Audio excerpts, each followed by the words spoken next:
Welcome to Why Airplanes Crash. My name is Christer Harje. I'm a former pilot, flight instructor, simulator instructor, and on this episode we're going to analyze aviation crashes and incidents from a human factor perspective. Emergency crews on the scene of a deadly plane crash. Still coming in this morning. In this episode, we will analyze the accident of FlyDubai, Flight 981, where Boeing 737-800 crashed 19th of March 2016.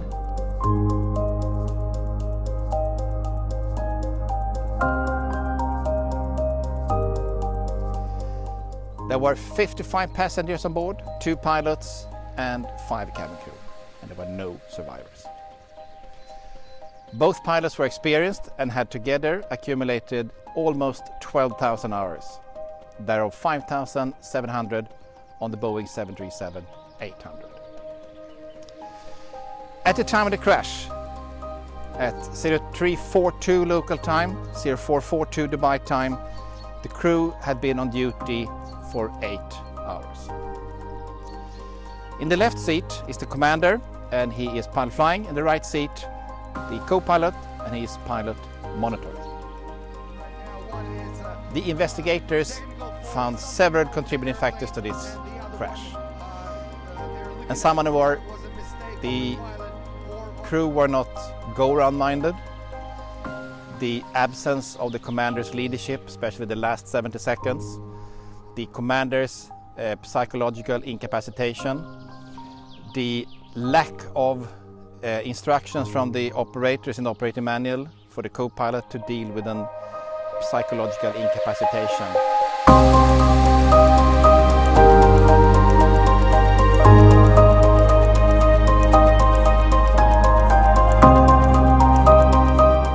In the region, there is an Arctic cold front creating really severe weather. And 50 minutes before landing, they received the latest Met report containing rain, gusty winds, turbulence, and reduced visibility. 30 minutes before landing, they received a wind shear warning in the entire area, but there were no reports from other aircrafts. And they continued the approach, and they cleared for the approach. And shortly before landing, they're still in clouds.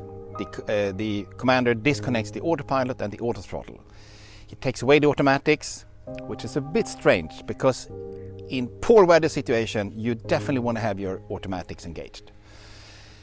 Anyway, they continued the approach, and then 7 kilometers from the runway, they got ground contact. And that is kind of a relief when you have the ground contact after a 4-hour-long flight in crappy weather. Finally, good, we're almost there, can almost touch the runway. Very soon we'll be landing. At 1:42 local time, 2:42 Dubai time, the commander receives a wind shear warning saying, "Go around, wind shear ahead." That warning requires an immediate action from the pilot flying. And so he does. 1 second after the warning, he pushed the toga switch and aggressively advanced the thrust lever to max thrust, pitch up the aircraft and call out wind shear go around, which is exactly according to protocol. And when you do the wind shear go around, you leave the configuration of the aircraft. I mean, you leave the flaps out, you leave the gear out, just in order to just fly, pitch up as much as possible. The predicted wind shear, that means that you have a wind shear in front of the aircraft. And the definition of wind shear is the sudden change in wind direction and or updrafts or downdrafts. And they climb out, clean up the aircraft, and then climb to flight level, initially flight level 80 and later on to flight level 150. And they also fly in various directions. They just trying to find an area without icing, without turbulence. And they finally then join the holding southeast of Rostov-on-Don. And in the hold, they now start talking about the go-around, which you do. It's pretty normal when you have it's a pretty what to say, and it's quite an unexpected event, and you don't train that much either. So you definitely want to talk about it. So the commander starting with so how was the go-around? Was it bad? Did I do any mistakes? And the co-pilot, he's just comforting him with it. No, it was not that bad. It was just a few knots over speed. It was just, no, that was fine. And that's the way you do it. So after the go-around, now they have 9 tons of fuel left, which is more than 4 hours flying time. And that's also very comfortable for the pilots to know we have a lot of fuel. So now they remain in the holding and they start discussing what to do next.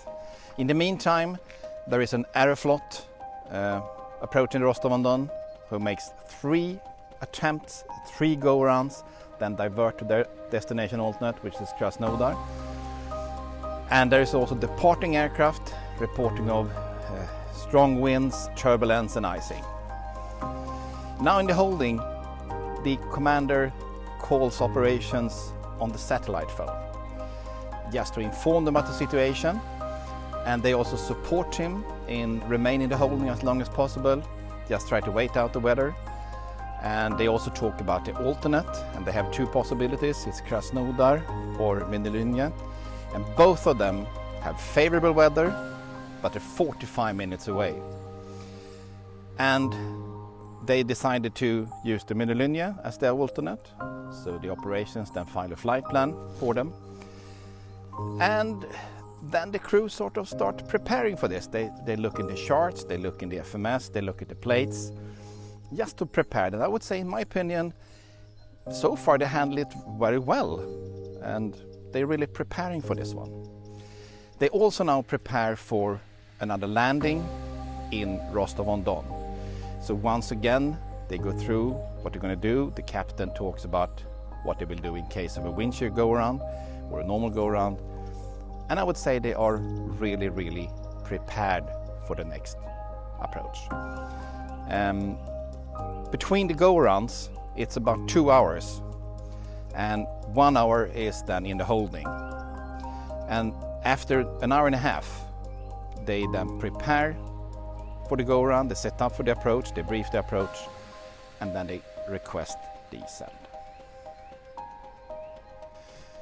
5 minutes before landing, they receive the latest wind, which is 230, 24, gusting 36 knots, which is a strong wind. But it's down the runway. It's exactly where you want to wind as a pilot. It's a headwind. That's perfect. They continue the approach, and once again, the commander, when they're still in cloud, disconnects the autopilot and the auto throttle. That will only increase the workload. It's just contradictory to the SOP and what he's trained for. Anyway, he's now manual. He handled the aircraft well, no problem with that. They continue in, and on this approach now, of course, it's turbulence, so you're bouncing around and speed is going up and down. And he increased the thrust a little, just to adjust to keep the speed, which is very important. And now on the 737, it's just a small gap. It's about 15 knots now from the selected speed to the max speed for the flap. And then suddenly, just in 1 second, the speed increases 15 knots to 176 knots. Which could happen. That happened to me too, several times in crappy weather. And they're above 1,000 feet, so they're still above 1,000 feet, meaning you can't just wait it out. Of course, it's up to the commander. You can do a go-around, but you can wait it out.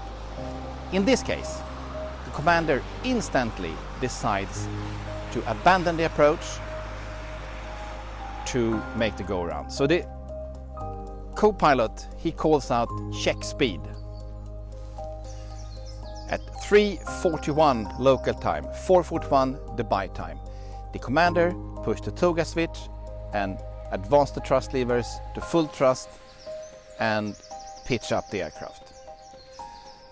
And the only thing he says now is, okay, go around. And it's a little bit unclear if he do a wind shear escape maneuver because of the rapid speed increase, or if he just do a unstabilized approach abandon. No matter what, in this case, it's very, very important that the pilot flying gives us a strict order so the co-pilot knows what's going on. That means if you do a normal go-around, you just say, go around flap 15, set go around thrust. Then the co-pilot knows, okay, normal go around. Or you say, go around the wind shear escape maneuver. Then the co-pilot knows. In this case, when it's just like, okay, go around, the co-pilot becomes a bit puzzled. So just a second after he initiated go around, the co-pilot kind of asks the commander, flap 15? And instantly and immediately the commander replies, flap 15. And what's going on, of course, we don't know, but I'm trying to think here. And perhaps the commander, he was a bit surprised himself over the speed, so he just pushed the toga for the go-around. He didn't really have a plan. And perhaps they thought that, yes, we will make a wind shear go-around. And then when the co-pilot asked, do you want flap 15? Maybe he changed his mind, like, that's right, it's just a normal. Yeah, okay. But now they have full thrust with a low-weight aircraft, only 54 ton, and that gives huge forces on the control column. And this is really going into a rapid developing situation.